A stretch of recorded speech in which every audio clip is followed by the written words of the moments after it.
Hey everybody, this is a clip from the latest episode of The Randi Rhodes Show. If you want the full episode, you can watch live on Free Speech TV, Dish Channel 9415, DirecTV 348, Sling, Roku, and Apple TV.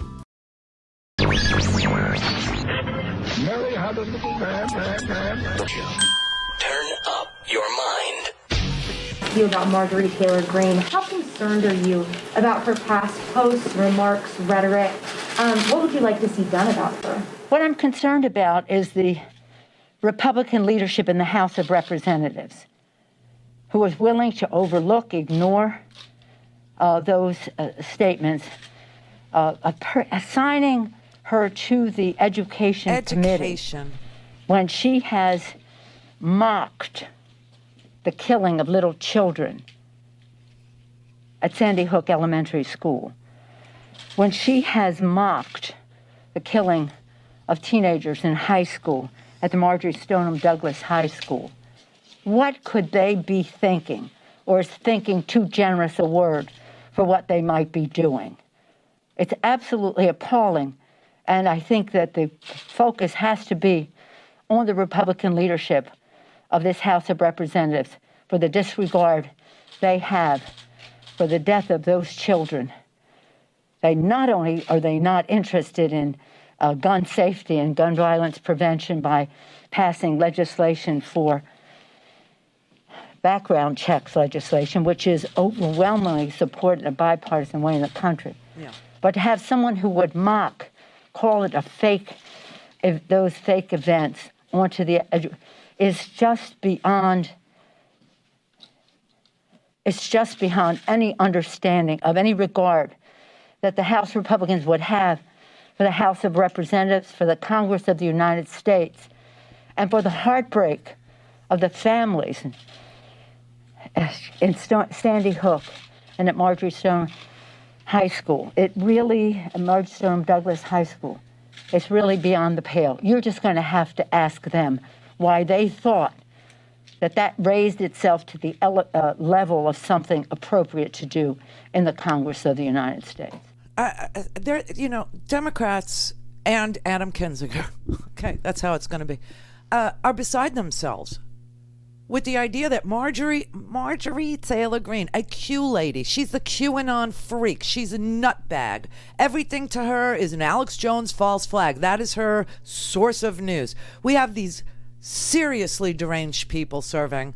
It's not bad enough that we have to deal with white supremacists, that we have to deal with guys like Mo Brooks that perpetuate a big lie in this country that has led to violence, that has led to an insurrection, led to a coup, and points directly at the president as the motivating factor for all of these people who are at home making bombs, who are making improvised explosive devices, who are planning and plotting on kidnapping Gretchen Whitmer, the governor of Michigan, after the president of the United States tweeted, "Liberate Michigan." They not only went after Gretchen Whitmer, but they had other plans that included a military-style assault on the State House and the state police who protect it. They were going to kill police, Michigan State Police, to get to her. This lunatic fringe group called the Wolverine Watchmen. They had field training exercises in 3 states, okay?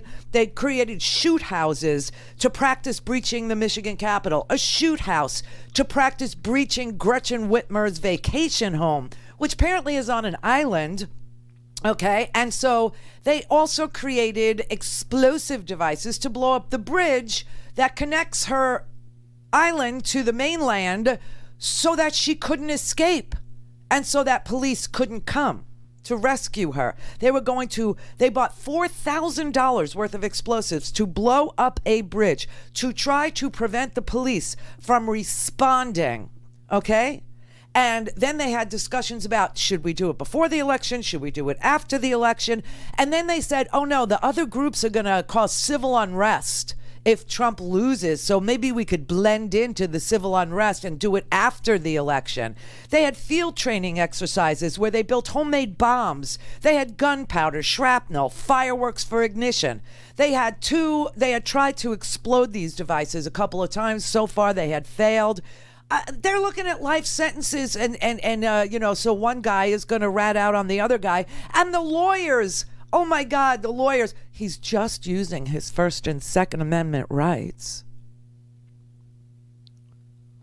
He posted pictures of her vacation house. He was on an encrypted chat with pictures and video, having discussions about what to do if Biden won the election. They talked about attacking her security detail. They talked about getting a shoulder-fired weapon to destroy the lead vehicle in her convoy. I'm talking like, the shoulder rocket launchers. One of the defendants, his name's Barry Croft from Delaware, said he'd brought an AR-15 military-style rifle with projectile launchers for that purpose. He also brought zip ties and a taser to help neutralize the governor so that they could kidnap her, bring her to another state, put her on trial, and execute her. And they all said the same thing. They were responding to their commander-in-chief. Their commander-in-chief, Donald J. Trump, told them to liberate Michigan. They were going to do it. They were going to do it. Now you have other report. The self-styled militia members in 3 states, they were planning in November for recruits and weapons for a breach of the Capitol. And all they're planning now, everybody, can see because there's an indictment, and the indictment has been unsealed. It was unsealed yesterday. And the prosecutors revealed contacting recruits on the 9th of November, 6 days after the election, for basic training outside of Columbus, Ohio. This is another group. These are the Oath Keepers, okay? So we saw the Proud Boys yesterday in the Wall Street Journal videos that the video journalists were able to capture and map out that they were in the front, that they were the ones that broke through that window that we saw. They're the ones with the police shields. They're the ones that are beating, police officers. Okay, so now this one has to do with the Oath Keepers. Stewie, remember Stuart Rhodes, who's always on Alex Jones' show. So there's a 15-page indictment,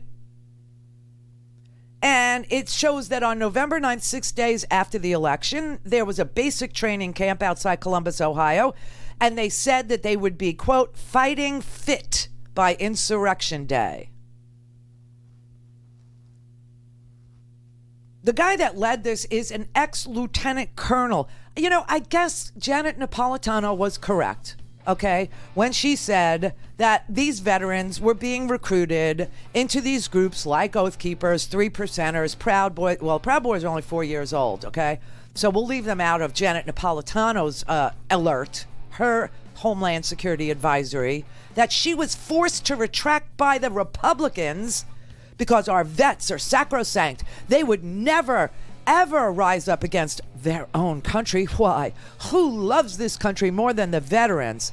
Well, the Navy lieutenant commander organized dozens of others to storm the castle in his own words. Real-time conversations were recorded and recovered from a walkie-talkie app discussing a group of 30 or 40 sticking together and following the plan. The plan.